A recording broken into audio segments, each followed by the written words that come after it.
Assalamualaikum warahmatullahi wabarakatuh. Perkenalkan, saya Muhammad Irfan Hidayat, NPMT 122016. Di sini saya akan menerangkan mengenai bakteriologi. Yang pertama, dalam kehidupan sehari, sebenarnya tidak sulit menemukan bakteri pada tubuh manusia. Bahkan terdapat bakteri yang membantu sistem pencernaan. Bakteri merupakan organisme yang memiliki sel tunggal, tidak memiliki membran inti, atau bersifat prokaryotik, serta memiliki ukuran mikroskopis, artinya diperlukan mikroskop untuk bisa melihatnya. Struktur sel bakteri tergolong sederhana jika dibandingkan dengan makhluk hidup lainnya. Sebab bakteri tidak memiliki inti sel atau nukleus, kerangka sel, dan organel lainnya, contohnya mitokondria dan kloroplas. Secara umum, ciri bakteri antara lain berukuran kecil, terdiri dari satu sel atau uniseluloid, kemudian tidak memiliki membran inti prokaryotik, dan ukuran tubuh berdiameter 0,1 sampai 1 mikron dengan panjang 1 sampai 20 mikron, hanya dapat dilihat melalui mikroskop. Hidup berkoloni atau secara soliter, bersifat kosmopolit atau berhabitat luas.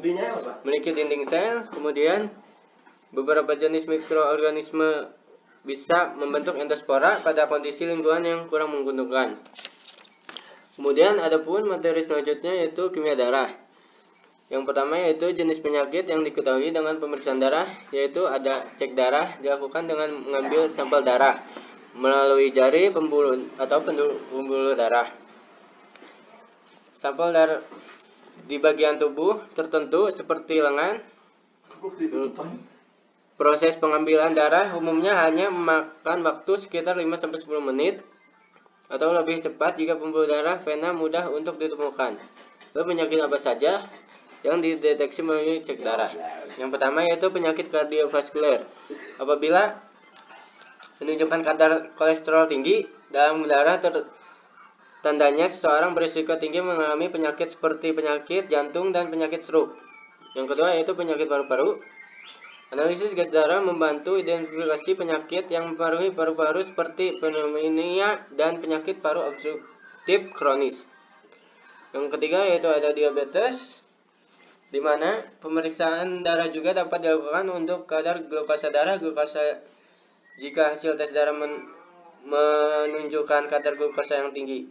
Kemudian 4, penyakit pembekuan darah, di mana tes koagulasi adalah tes darah untuk mengidentifikasi penyakit pembuluh darah. Kemudian yaitu 5, gangguan elektrolit. Elektrolit seperti sodium, potasium, dan klorida berfungsi untuk menjaga keseimbangan cairan tubuh. Kemudian ada 6, peradangan tubuh, di mana sedimentasi eritrosit atau disebutkan juga LED adalah tes darah untuk mengetahui tingkat keparahan peradangan. Kemudian materi selanjutnya yaitu parasitologi.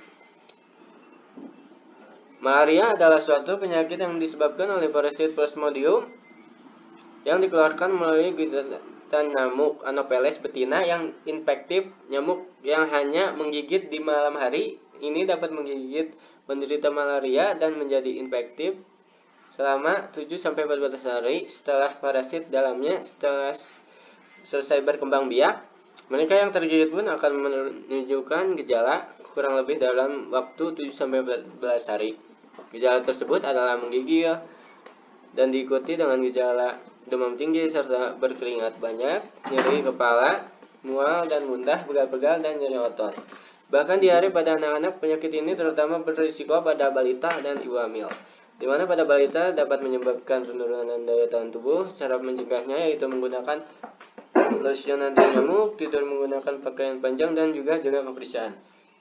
Kemudian materi selanjutnya yaitu urinalisis, di mana analisis urin dengan urin strip, yaitu urin normal memiliki ciri-ciri berwarna kuning, pucat, sampai jernih, lalu tidak mengandung endapan, tidak memiliki protein glukosa, serta memiliki pH bersekitar 5-8, kemudian volume urin 400-2000 ml per 24 jam. Pada urin strip ini terdapat 10 parameter, yaitu yang pertama yaitu leukosit, yang kedua nitrit, urobilinogen, protein, pH, darah, spesifik gravity, keton, bilirubin, glukosa. Cara penggunaannya yaitu ambil satu strip urin, lalu celupkan pada urin, kemudian keringkan beberapa saat. Tunggu sampai mengering. Hasil analisis urin dapat dilihat dari perubahan warna yang terjadi pada strip test. Kemudian materi selanjutnya yaitu toksikologi, di mana bahaya narkoba. Bahaya narkoba. Apa itu narkoba? Narkoba merupakan singkatan dari narkotika dan obat, bahan berbahaya lainnya. Jenis-jenis narkoba yaitu ada ganja, sabu, heroin, dan ekstasi. Bagaimana narkoba dapat dikonsumsi? Yaitu dengan ada 3 cara. Yang pertama yaitu diminum, kemudian yang kedua dihirup, yang ketiga disuntikan. Kemudian dampak narkoba yaitu dampak fisik. Yang pertama yaitu gagal ginjal, kanker hati, cacat janin, HIV/AIDS atau TBC. Kemudian ada dampak psikologis yaitu emosi terkendali, curiga berlebihan, selalu berbohong, dan tidak merasa aman. Kemudian ada dampak sosial yaitu seks bebas, mencuri, merasa dikucilkan, dan mengganggu ketertiban umum. Cara mengatasi narkoba yaitu diantaranya ada 3 yaitu cara lingkungan keluarga, di mana kasih sayang dan perhatian dari orang tua sangat diperlukan. Kemudian norma dan nilai moral.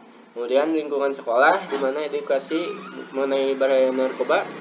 Kemudian lingkungan masyarakat, laporan pada pihak berwajib jika menemukan hal yang mencurigakan.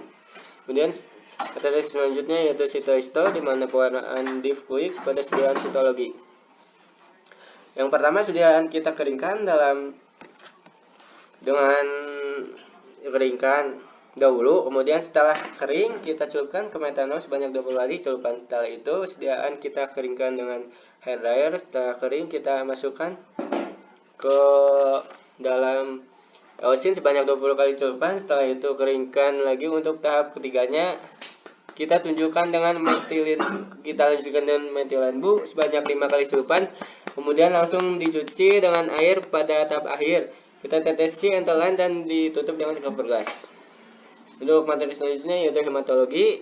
Yang pertama itu pengertian hematologi. Hematologi adalah ilmu yang mempelajari darah, struktur, komposisi, dan fungsinya. Kemudian pemeriksaan Hb, metode kolonimeter, yaitu metode Hal-Aulis dan Sahli menggunakan HCl. Yang kedua yaitu fotometer, metode hemoglobin, kemudian Drapkin, NaHCO3, KCN, K3Fe. Normal Hb itu untuk laki-laki 13,5, kemudian sampai 18,9 gram per dl. Untuk perempuan 11,5 sampai 16 gram per dl, bayi 13,6 sampai 19,6 gram per dl. Kemudian ibu hamil 9 sampai 13,9 gram per dl. Diagnosisnya itu Hb rendah, anemia, thalassemia, infeksi kronis, kemudian Hb tinggi, dehidrasi, PJK, dan paru-paru. Baik, terima kasih. Sekian yang dapat saya sampaikan. Assalamualaikum warahmatullahi wabarakatuh.